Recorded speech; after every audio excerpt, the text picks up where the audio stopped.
Well, folks, it finally happened. After a year and a half of negotiations, Yandex founder Arkady Volozh and the company's foreign shareholders have reached a deal to part ways with Yandex's Russian assets. The Russian IT giant's Netherlands-based parent company announced Monday, February 5th, that it will sell a large portion of its operations to a consortium of Russian investors before rebranding and continuing to develop its remaining international properties. The Russian investment fund making the purchase, something called Consortium First, will reportedly pay 375 billion rubles, about $5.2 billion, for its portion of Yandex.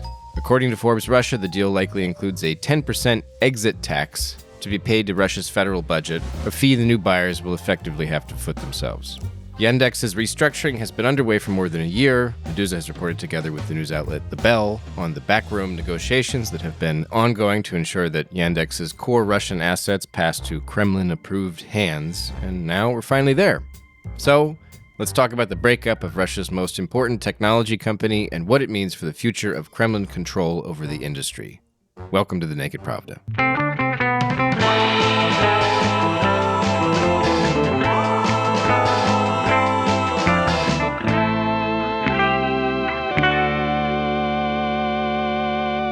Howdy, folks. Welcome back to the show. I'm your host, Kevin Rothrock. This week, I am talking to Meduza journalist Svetlana Reiter about the deal to separate Yandex from its Netherlands-based parent company. We'll get into who exactly is buying the assets that will stay in Russia. We'll talk about the difference between the proxy or nominal new owners and the actual people who will presumably control this company. And I'll ask Svetlana why any of this matters, because I know it can all be a bit overwhelming to hear a sentence like, the company has indicated that the primary buyer is a closed mutual fund that includes Yandex executives and the four financial investors Argonaut, Infinity Management, Meridian Service, and IT Elaboration. Even if I add that the oil company Lukoil owns Argonaut and a former Gazprom top manager owns Meridian Service, where does that leave us? Well, I asked Svetlana to explain. But first, folks, let's do a brief review of the news from the past week, since there were a few stories that you don't want to miss. In Russia, the big event domestically, and especially for Americans, was conservative pundit Tucker Carlson's storming of Moscow and sitting down for 2 hours with Vladimir Putin. The interview featured all the things we've come to expect from the Russian president, most amusingly, a long and uninterrupted exegesis on Ukraine's ancient history and how Putin sees the eons leading up to his decision to send in the troops. Carlson seems to have hoped for a more coherent condemnation of NATO expansion, but what he got was a lecture on the 13th century. More substantively, Putin blamed the United States for blowing up the Nord Stream pipelines. He said it would be ineffective to share Moscow's damning proof because Washington controls the global mass media. And he implied that the Kremlin would exchange imprisoned American journalist Evan Gershkovich for Vadim Krasikov, the Russian assassin who killed a Chechen separatist in Berlin in 2019. Tucker Carlson did not ask Putin about Alsu Kumasheva, the Russian-American journalist arrested last October, who now faces 5 years in prison for failure to register as a so-called foreign agent.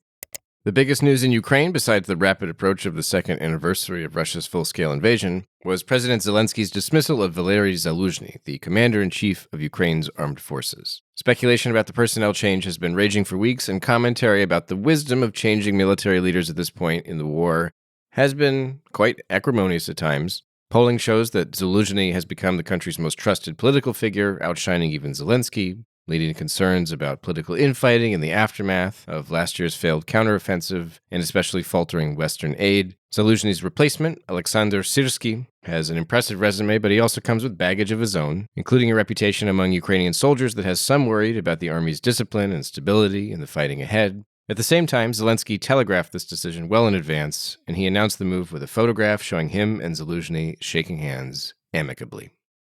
And in Russian domestic news, federal election officials finally and formally rejected Boris Nadezhdin's candidacy. No surprise there. There was some last-minute controversy surrounding the supposedly bogus few thousand signatures that technically ended his presidential bid.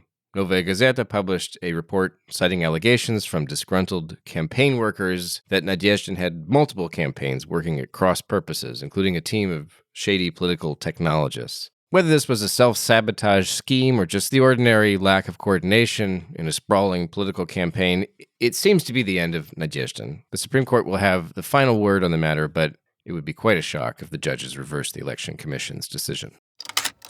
All right, before I get to my interview with Svetlana Reiter about the sale and restructuring of Yandex, suffer me for a few seconds longer. Let me remind you that Meduza relies on crowdfunding among our global audience to sustain our work. Since we were banned in Russia more than a year ago, we can no longer fundraise in the country where most of our readers live. So to keep this boat afloat, we need help. And I'm talking about word of mouth. I'm talking about cold, hard cash from people like you. So please visit our website and consider signing up to make a recurring donation. And now, on with the show.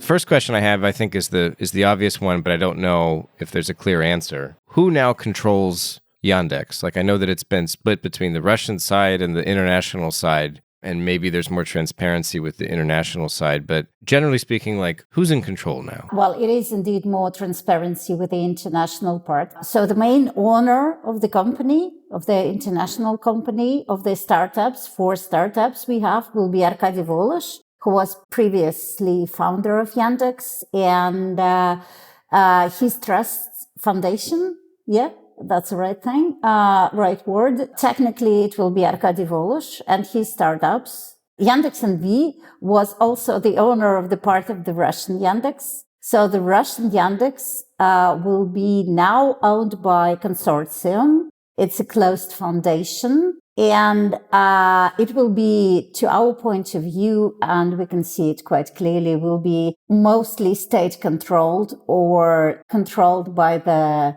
businessman who is close to Kremlin, like Kovalchuki. I don't know if your listeners know anything about it, but that's a very close circle to Vladimir Putin. Putin's banker, that's usually how he's described in the Western media. Yeah, so you see, it's an interesting thing because it's like a sort of closed foundation. Well, they announced the shares, the amount of shares, how much people will have. And 30% will be owned by Yandex employees in Russia. So Russian Yandex employee, that sounds fair. And then you have 10, 25, blah, blah, blah, and all the other percents, which will be owned by some people. Some of them are familiar to us, and they connected to Kovalchuk. Svetlana is referring here to Yuri Kovalchuk, a billionaire financier who's often described in the media as Putin's personal banker. The two men have history that goes back more than 30 years, including shared involvement in an infamous dacha cooperative, a property group, whose members went on to hold senior government positions and become enormously wealthy business people. Today, Kovalchuk is the largest shareholder of Russia Bank, which journalists have described as the jewel of the financial empire of Putin's inner circle.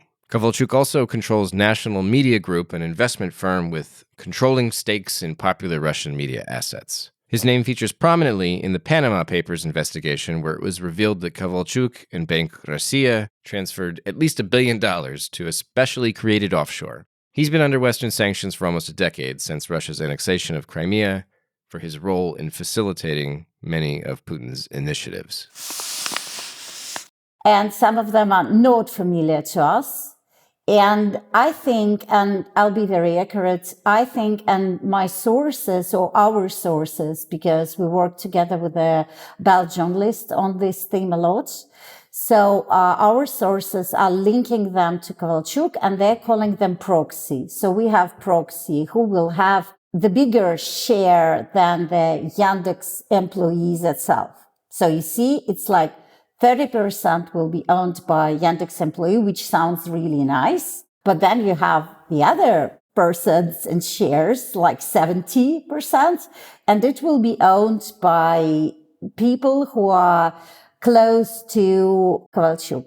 I would call it like this. You have people obviously close to Kovalchuk, you have people not so obviously close to Kovalchuk, and you have some people close to Oleg Perov, who is very Lukoil company, who is also very close to Kovalchuk and to Vladimir Putin. Vagit Alikperov, another Russian billionaire, was the president of the oil company Lukoil from 1993 until 2022. He's one of the prominent business people who met with Putin on the first day of Russia's full-scale invasion of Ukraine. A few days afterward, Lukoil's board of directors released a statement expressing concern about the tragic events in Ukraine, the deepest sympathy for those affected, and called for an end to the special operation and the beginning of negotiations. A week later, Alikperov stepped down as president after the UK government hit him with personal sanctions. In May, Putin gave him a For Merit to the Fatherland award.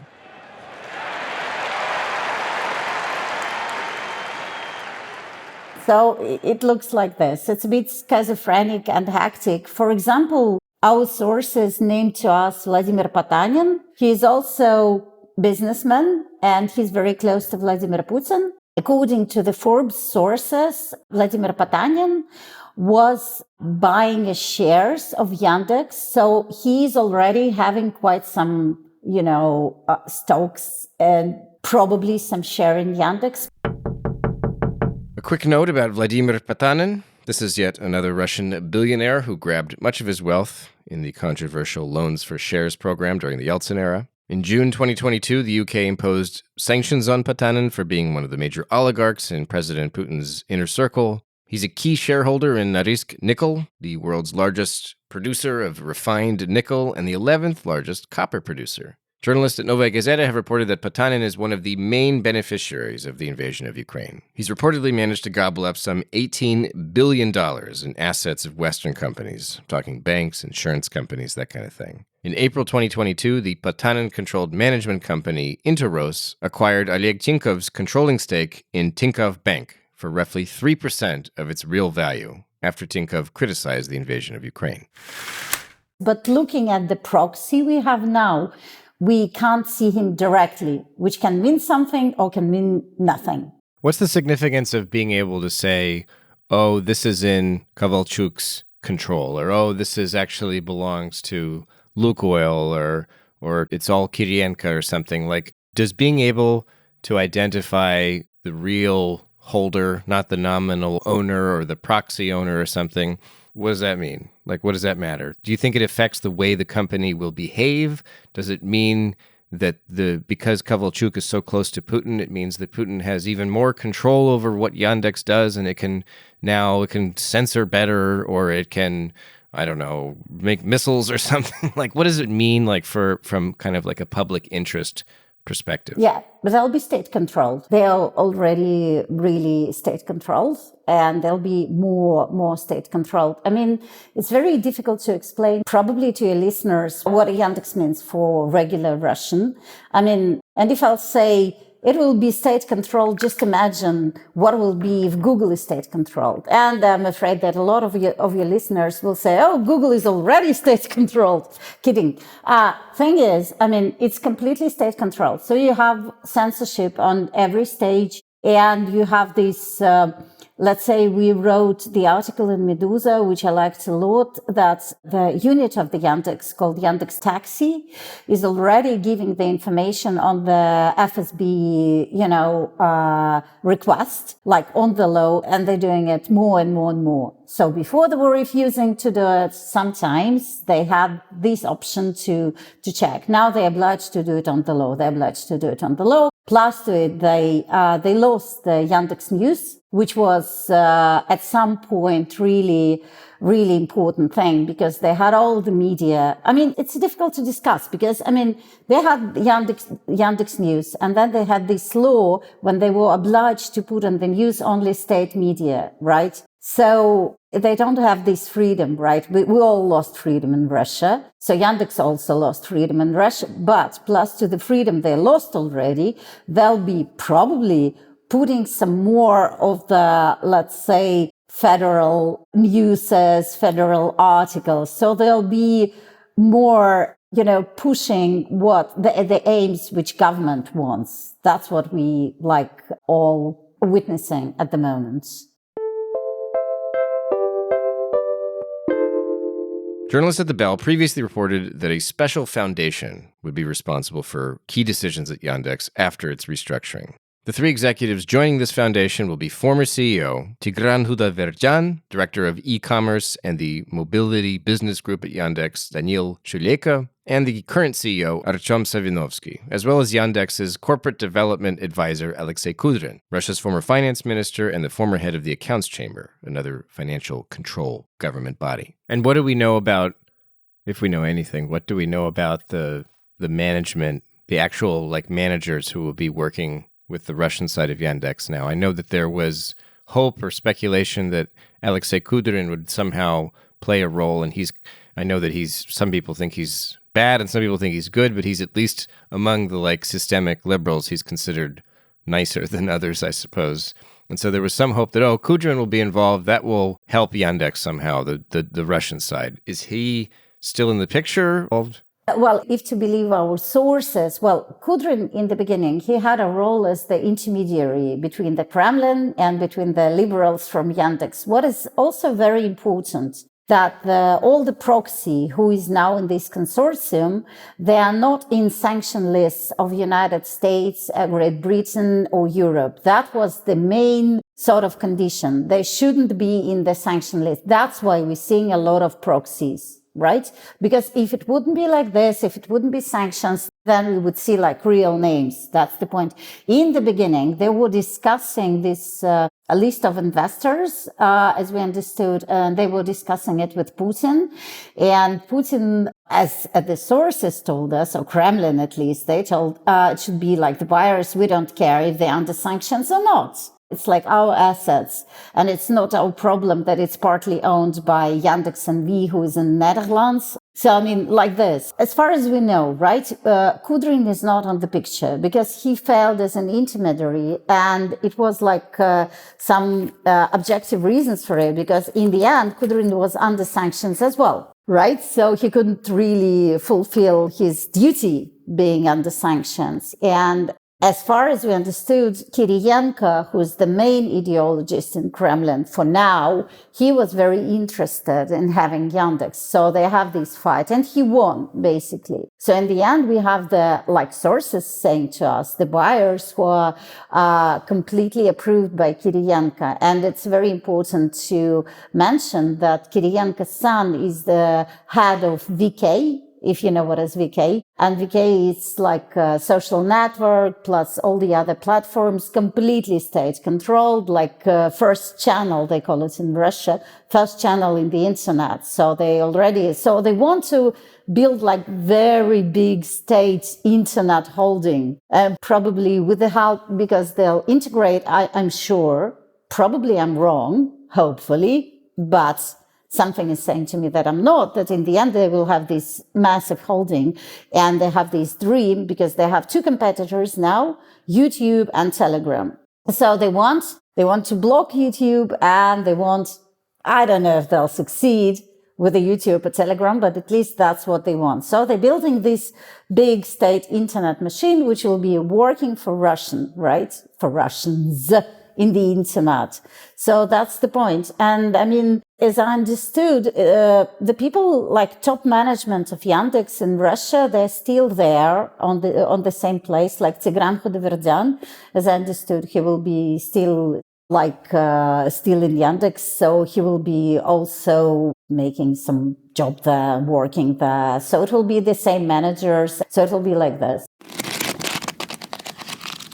Last October, journalists at The Bell wrote about the Kremlin's heavy and growing reliance on managing Russia's internet activity through control over the company VK. The company's content projects have been placed under the supervision of 29-year-old Stepan Kovalchuk, who is the grandnephew of banking oligarch Yuri Kovalchuk. You remember him. The Bell's investigation revealed how Stepan rose to find himself developing what could be Russia's domestic replacement for YouTube, which many observers believe could be blocked in Russia later this year.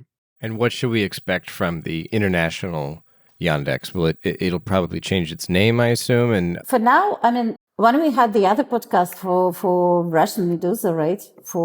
I told that it probably will sound very stupid, but my own patriotism was based on two cornerstones. One was Sputnik V. I don't laugh. It was a brilliant vaccine against coronavirus. And the other one was Yandex, because it was like very good two things, really very innovative and very, in some points, really, really like showing what we can. And that was very important to me, at least for me. And what we will have, my probably some idealistic point of view is that Arkady Volosh, who was the founder of the first Yandex, like this liberal Yandex with a like uses all over the free Russian media and with some really nice products and all the other stuff. And I mean, he will try to build the same Yandex, but they will face a huge problems to my point of view, because they will have 4 startups. One is called Triple Ten. The other one is called Taloka. The other one is called Niobius, and one is AV Ride. These startups are partly based on projects that got underway at the original Russian Yandex, projects for online cloud service, autonomous driving, crowdsourcing, things like that. So because it took so long to make this separation of the international and Russian Yandex happen, it took like almost 2 years. A lot of people left already startups. So it's only like people who are really loyal to Arkady Volozh who still remember these old Yandex left there, as far as I know from my sources. And it's different market, let's say, so they will need to compete. And the price of the Yandex, they had joint stocks of Yandex. They had stocks of Yandex in States. It was frozen. The estimate of the company was almost $18 billion. And now the price of the company is $5.5 billion. I think like this, because they also in Russia have this huge discount on the company, because if the company is owned by, how they call it, недружественные страны, like almost unfriendly. Yeah, well, unfriendly. Just call them. Oh, they can call them enemies, right? So the company which is owned by enemies is already losing like 50% of its price. So let's say it was 17.5 when they stopped the stocks on Nasdaq, as I understood, and in States. And I think I'm correct. So now the price is 5.5 because 50% is off. So the amount of money which Arkady Volozh will have for these startups won't be that big as they probably expected. So as our sources told us, they need now approximately $300 million for the new startups, which they're trying to find on the markets abroad. So it will be tough for them, I think. And I mean, that's in a way, I'm sorry to sound a little bit like in the movies, but it's some sort of a sad story in the end, because they built really very huge company, very huge IT company. And now you have biggest part of the company is controlled, and it's very profitable company because they still have taxi, they still have delivery in Russia. They have Yandex Market, which is huge. They have a really a lot of stuff. And they will have this small international part, which needs struggle, basically, to my point of view.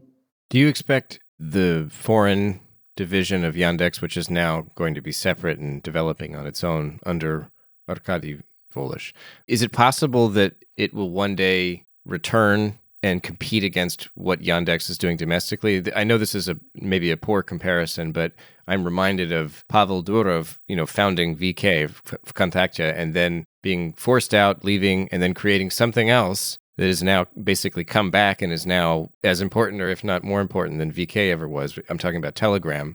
And I don't know if Volozh would ever create something that would then become instrumental back in Russia, and then he'd become a force again or something. Do you see that on the horizon? Is that a possibility, something like that? No, I can explain you why.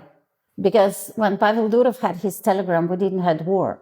And very important to mention that Arkady Volozh is under sanctions. Still, if you can Google, he's still under sanctions. And he's under sanctions because he was working for Russian Yandex. And in the beginning of Russian invasion to Ukraine, Yandex was placing very propagandist news. And that was actually explanation why Arkady Volozh is in sanctions. So, it's a bit tricky question. Will anyone give the full steam ahead, So I don't think so. I think basically no. Well, I wish them all the luck, really, because you can see what my sympathies are. They obviously on the side of the people who still want to struggle and steal, even if it looks really strange. But they want to have this freedom which they had a long time ago. but I don't think they have a lot of chances, at least for now. Maybe some miracle will happen. And I mean, it was already like this when I spoke to the people in Russian Yandex and to the people who left with Volish. For example, people who left with Volish, they were living on the money which was sent from Russian Yandex to Arkady Volish. Not to him directly, right? But to support these startups. And already people in Russian Yandex were thinking like, we are staying in Russia, we're facing this totalitarian nightmare, but we're making a lot of money. And it's a huge market, really huge market now in Russia, because everyone wants to deliver from, want to use the delivery service from Yandex. They want to have Yandex Market. They want to place the advertising on the Yandex Market, right? And I mean, they want to use Yandex Taxi and blah, blah, blah, and so on and so forth. So we need to make money in this totalitarian country and then support your startups, right? So they already have this conflict. And I think the Yandex we still remember can like work together only, that's my point of view. That's my point of view. But I'll be very lucky if they'll make something and the situation will change, and everything can start again. That's my point.